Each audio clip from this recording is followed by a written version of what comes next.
Hello, everyone. I'm Aarti Balakrishnan, a director in our cloud engineering practice. And I'm Adam Gogasi, also a director in our cloud engineering practice. And welcome to this special Christmas edition of Cloud Speed by Deloitte. As the year draws to a close, we thought we would reflect on some of the things we've learned this year, specifically from a cloud perspective. In this episode, we'll be exploring the different cloud journeys we've all been on this year, both professional and personal. Looking at some of the inspiring use cases, particularly in response to the pandemic, and finally looking forwards towards 2021. But it wouldn't be a special episode without some truly special guests. And so we're delighted to welcome Kerry Appleton-Norman, a partner in our cloud engineering practice. Hi, Adam. Thank you. Delighted to be here. Can't believe it's taken me this long to get onto one of these, but I'm very excited. Paul Dunlop, a director in our strategy and analytics mergers and acquisitions practice. Yeah, thanks, Aarti. Great to be here with you. Sam Ayling, a senior manager in our human capital practice. Thanks for having me. And last but not the least, John Starling, our UK cloud engineering leader. Thank you, Aarti. Thank you, Adam. It's great to be here. Before we delve into today's topic, to get us into the festive spirit, Adam and I thought we would kick things off with an icebreaker. It will be a rapid fire set of questions, all Christmas themed, I assure you. So, Kerry, which is your favorite Christmas song? Oh, definitely Fairy Tale of New York by the Pogues. Brilliant. And Paul, Brussels sprouts, yay or nay? Oh, definitely an A. I like my puddings. Sam, Christmas lunch or Christmas dinner? A very long Christmas lunch. Very good. And finally, John, given your musical background, least favourite Christmas song? Ooh, least favourite. Okay, so well, really hard. I love them all, right? But if I were to choose one, I would probably say Rocking Around the Christmas Tree. That's probably the most tedious one I can think of. Yeah, I think I agree with you there. Brilliant. So getting right down to it then, I think it's fair to say we've all been on some sort of a journey this year with regards to cloud. Sam and Paul, as colleagues who don't typically work in the cloud technology space, we'd be really fascinated to hear your cloud journey this year, both personally and with your clients, and where do you feel the opportunities lie? Paul, do you want to go first? Sure. And so as way of introduction, I work in financial services and in the kind of the savings, investments and pensions markets there. And my interest in cloud is really coming from the business application side and the business strategy. And more so, and this has been building over the last 3-4 years really. And I think what the kind of the markets now start to look at is what is the role of cloud play in revenue growth, revenue protection. It's quite clear, I think, what the benefits are from a kind of a business operations perspective. But more and more, I think, in financial services and the kind of savings and pensions world, they're starting to look at where the opportunities are for revenue side. And I think there's almost kind of some fundamentals that need to be addressed first, and it's really quite so non-technical language. Really is that first of all you need to be kind of plugged in. So if you're not plugged into this, then you don't really earn the right to play. And so organisations are actually starting to sort of realise that you need to be connected, you need to be able to communicate, and even need to integrate with other organisations in order to start to kind of capture that value to reach those markets. I think the second thing that's important there is, and if you are plugged in, then you're an ability now to really sense and respond to the business environment that surrounds you and is shaping, your customers, your partners, your suppliers. And it's that I think is now there's an increasing awareness from the business community about what is there, what's possible. So I think the theory is kind of understood now. What people are kind of trying to do in terms of the journey is what are the kind of the practical applications there. Thanks, Paul. I really liked your point on sensing and responding. It's clear that we don't really have to sell the value of cloud. We probably need to coach people on how to maximize the value on it more than anything else. Sam, what are your thoughts? Yeah, thanks, Aarti. I think, you asked about the journey on a personal level. I've actually just come back from maternity leave. So shifts over the year that might seem incremental to other people actually feel quite stark for me. I'm looking at the end of 2019 to now. And I think a couple of major trends for me, I think it feels like cloud is right up there on the exec agenda, which it wasn't a year ago, which is great. It's the big thing driving a lot of transformations in our clients. And it seems like it's no longer the preserve of the IT and the technology, the digital teams. And linked to that, I think buying patterns have definitely shifted. So the rest of the executive is getting involved in the discussion much earlier. And it's often, an executive level program or jointly sponsored, rather than just being driven by the CDO or the CIO. And I think building on what Paul said about unlocking value, the second trend I'm really seeing is organizations being a lot more proactive about the people and organizational aspects of cloud programs. So we're seeing RFPs focusing really heavily on that need to drive culture and innovation, and businesses understanding the importance of tackling behavior change and the people enablers right at the start if they're going to unlock that value, if they're really going to deliver the return on investment. And I think a year ago, the focus was predominantly on skills, how do we build the right capability in the team to do this? And that's absolutely still relevant, but people are talking a lot more now about the softer skills, the behaviors, the ways of working. So that's those are two big shifts I'm seeing. Thank you so much, Sam. Really helpful to have that alternative perspective when you take a break and come back and you notice those shifts a lot more. And congratulations, by the way. Culture, innovation, and behavior change, building on that particular input. One of the things that we're particularly learning as Deloitte is that cloud is less about the technology solution and more about viewing it as an enabler for business transformation, innovation, and agility. What are the key learnings you've taken away this year from a cloud perspective? I'm going to start off with John. So I think, listen, on that topic, I am just hugely encouraged, I guess, as a technologist who's, for the last couple of years have focused on how clients can exploit, cloud into what they do and scale the impact of that. And it's been hard yards, right? I think there's been a lot of technical issues. There's been a lot of organizational issues. And I feel sometimes it's been really hard. It's been like pushing water uphill. But my learnings from this, and as I look across our Deloitte team, seeing that innovation, seeing that pull from what I would have thought in the past were very focused business transformation practitioners who are shifting their relationship with technology, right? And, getting up and getting close and personal with it. It's fabulous to see. And, it just makes it so much easier to then execute. And I'm seeing that also in our clients, sitting down with business leaders, head of finance functions, head of risk functions, and who are, keen to learn, right? What's the possible here? And actually, how can I help the IT function execute, their cloud program? And I think it's my sense is people, it's changing a relationship. It's democratized access to technology, and we've heard that. But when you see it starting to play out in front of you, it's really quite exciting. And I think, again, I think with clients, I'm seeing them less frequently talk about, I've got an agility program, I've got a digital program, I've got a cloud program, right? And I've got a new launching a digital bank program.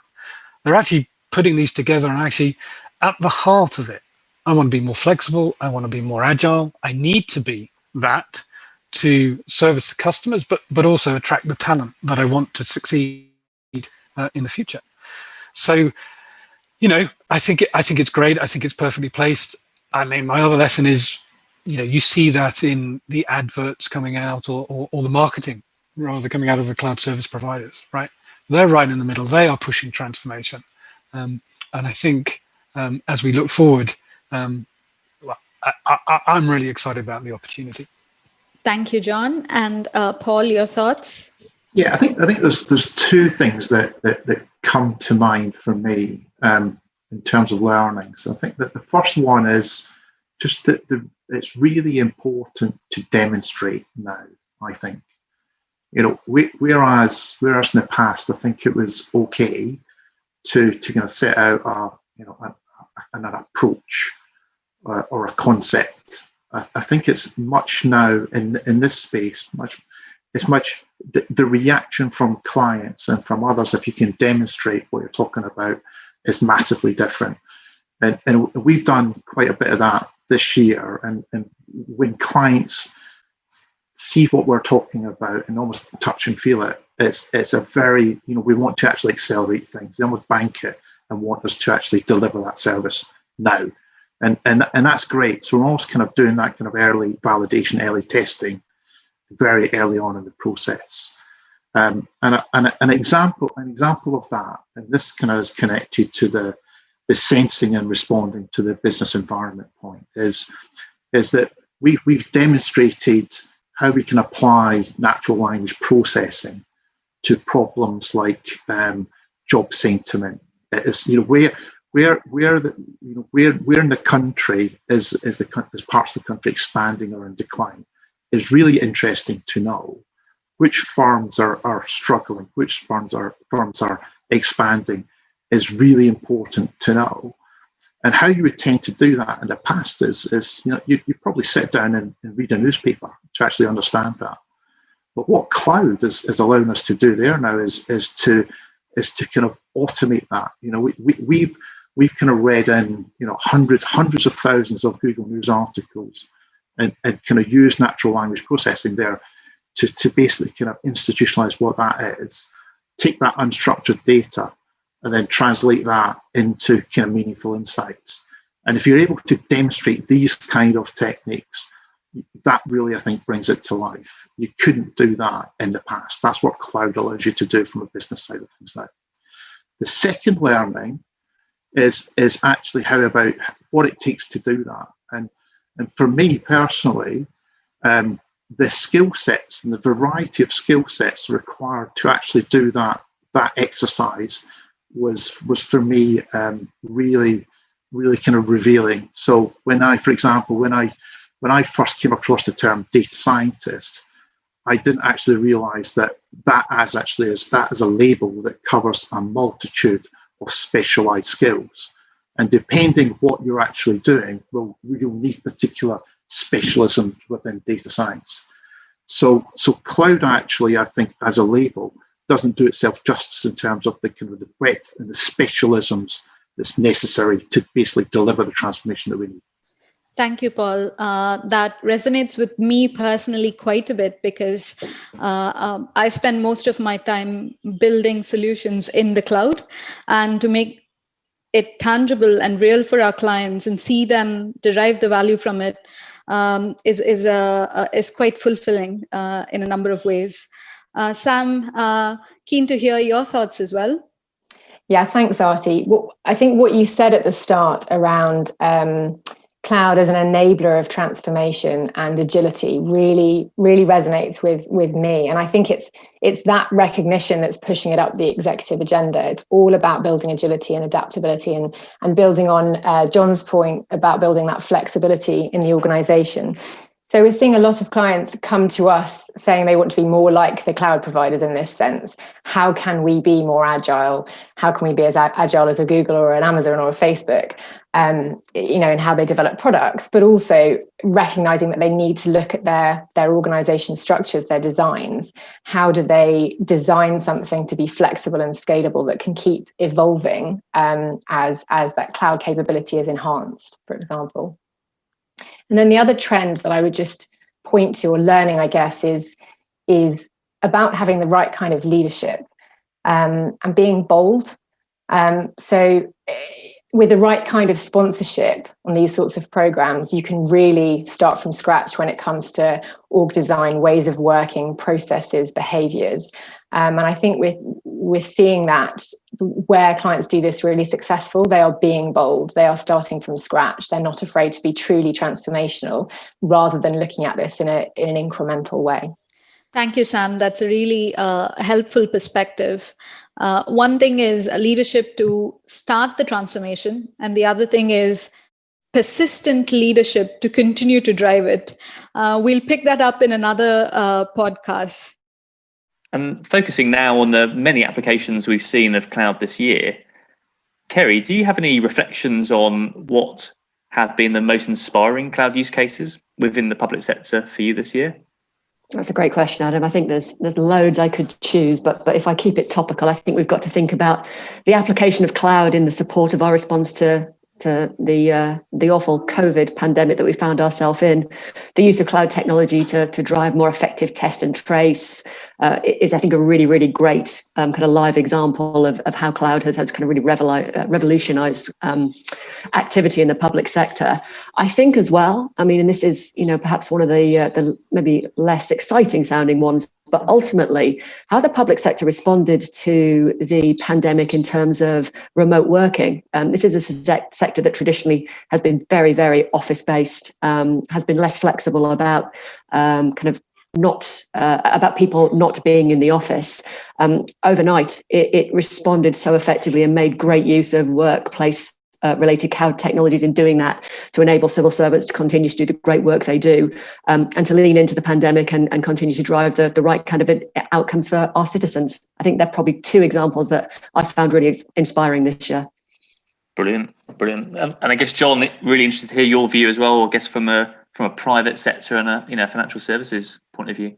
Well, certainly, and I think there are many parallels between what Kerry just described and what we see in the private sector. I think the bank's responses to emergency loans and organisations who fundamentally, I guess, through COVID, their business continuity plans were really challenged. And so, what's been really interesting to see, I guess, is that the whole transformation in sort of customer service and services organisations. Really interesting stat for me was to see the sudden uptick, I guess, in clients who moved their contact centres into the cloud. Right, in March and April, we saw a huge number of I think AWS were reporting nearly 5,000 new clients moved onto the Amazon Connect platform just to handle, I guess, that response. And I guess, I think it's continued to build from there. I think as clients have got on and started to move stuff onto the cloud, they've really started to explore what else they can do from there. And I think the last year I've seen many more cases around, I guess, artificial intelligence and machine learning, moving beyond just being a science project, right? And really starting to be sort of adopted into mainstream sort of, and particular sort of flowing into customer service. A lot to reflect on there, John. I guess, and finally, what do we see as the big cloud trends as we move into 2021? Perhaps starting with yourself, John. I think the big trend for 2021 is I think we have now hit an inflection point in terms of, everything we've heard around COVID, I think has really accelerated in everybody's minds, both in the technical, in the technology divisions, but more importantly, the business divisions, the acceleration of the digital future. So I've seen organizations really start to experiment and learn what others have been doing for quite a time, right? And I think that is just going to accelerate the demand and I guess the desire to explore and drive greater adoption across cloud platforms. So I think that's, there's going to be, a trend of let's get there quicker, let's get there sooner.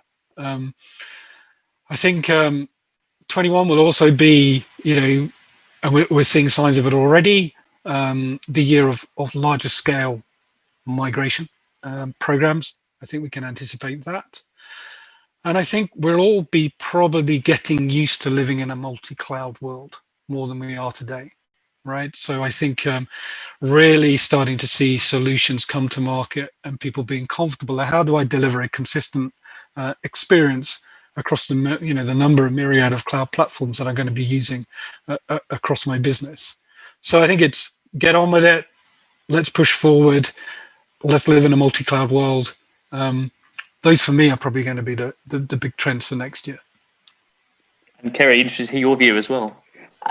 I completely concur. I think with pretty much everything that John said. I think from my perspective, what I'd add is I think we'll see more organizations kind of really pushing the boundaries with cloud. I think if the one thing we've kind of learned through the pandemic, it's about the art of the possible.